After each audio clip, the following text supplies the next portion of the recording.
So I am currently listening to or reading Chaos Theory by Nick Stone. Every book should come with a disclaimer so it lets you know the weight of the book, the heaviness. Sometimes you can determine it through the synopsis, but I like how when you listen to the book, she lets you know that if you're dealing with suicide ideation, self-harm, even alcoholism, not make sure you're in a place mentally you can read this. And there's a quote I wanted to read. I'm going to give a deeper synopsis, but this quote hit me so hard and I wanted to make sure I read it right. So I'm going to read it. I'm on page 220. As Shonda exits the room, Andy stands and looks out of the pool at the pool water and remembers that don't fear the unexpected stunt he pulled where he scooped Shelby up and threw her in to prove that he would jump in after her. He shakes his head, foolish to make a promise like that without knowing whether or not he can actually swim.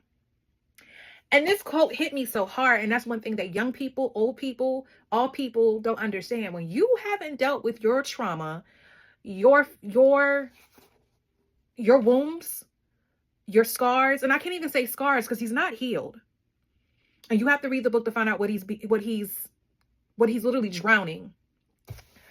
You can jack up somebody in the worst way.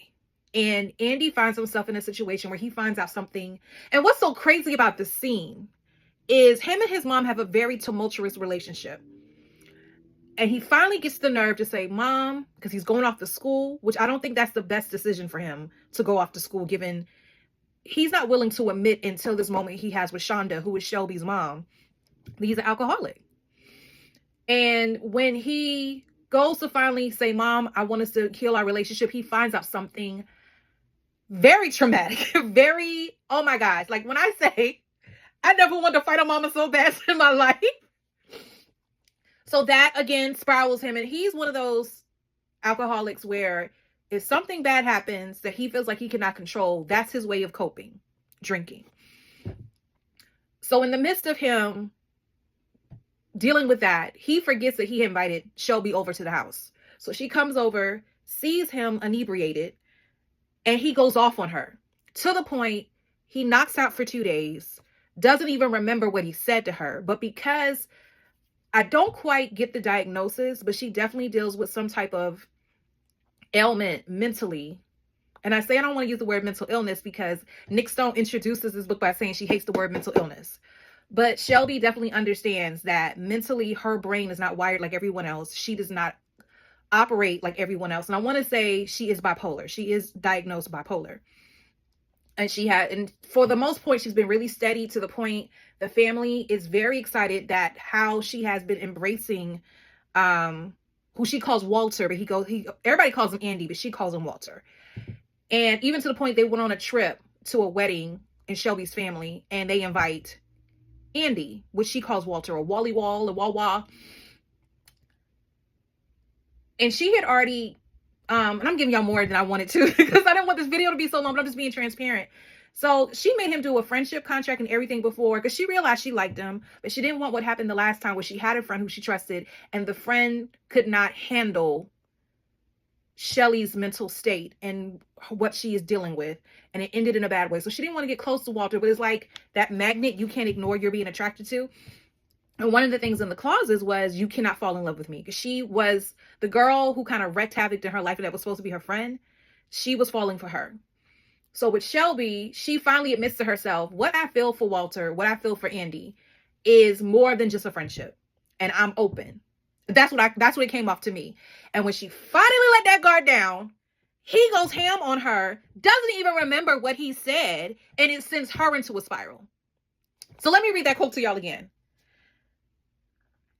As Shonda exits the room, Andy stands and looks out at the pool water and remembers that don't fear the unexpected stunt he pulled where he scooped Shelby up and threw her in to prove that he would jump in after her. He shakes his head, foolish to make a promise like that without knowing whether or not he can actually swim. Y'all. And that's why you have to, even though it feels good and it feels comfortable with be with someone, especially it's obviously, I wouldn't say they're meant to be together as far as forever is concerned, but there's definitely a special place that is carved out for each other. But he's been lying to himself the whole book, because finally, and to give you a little backstory, because of what happens with Shelby, he finally goes over to their house because he hasn't heard from her in days. Her cousin has been stalking him, like, where are you and what have you done to my cousin? His homeboy, who the cousin has contacted the homeboy, like, what is going on with you? So his dad finally takes him over to the Shelby's, their house, and that's when he finds out that Shelby's in the hospital. That's when Shonda is open and honest with some things. Like, Shonda is Shelby's mom. And that's when she finally says, she offers some things to him. And that scene reminds me, even though it was two moms confiding in each other forever. And just at the end of the day, as much as I always felt like the boyfriend-girlfriend life should be separate. Like, I shouldn't be that involved in your life, or you're confiding in me, we're hanging out and going on vacations. I didn't have that growing up. And then when I would see my young kids, as far as my students engaging in that, even as young as middle school, I didn't understand it. But now I kind of get it. Because at the end of the day, you need a village. And you want to keep your eyes on your kids. But at the same time, there's a level of trust. And you're a parent just like me, and I'm helping you navigate this space. We'll come to find out Shonda confides some things into Andy/Walter, and let them know you're not in this by yourself. But at the same time, you have to be willing to admit you have a problem.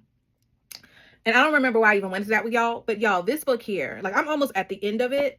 But it's one of those things where you really do a disservice to anyone that you meet. Because you can meet someone and they're perfect for you. But if you're not right, you can damage them. You can damage them. And that's what's happening right now. So now my question is, I know Shelby is going to recover, but will she recover enough that she's going to let him back in?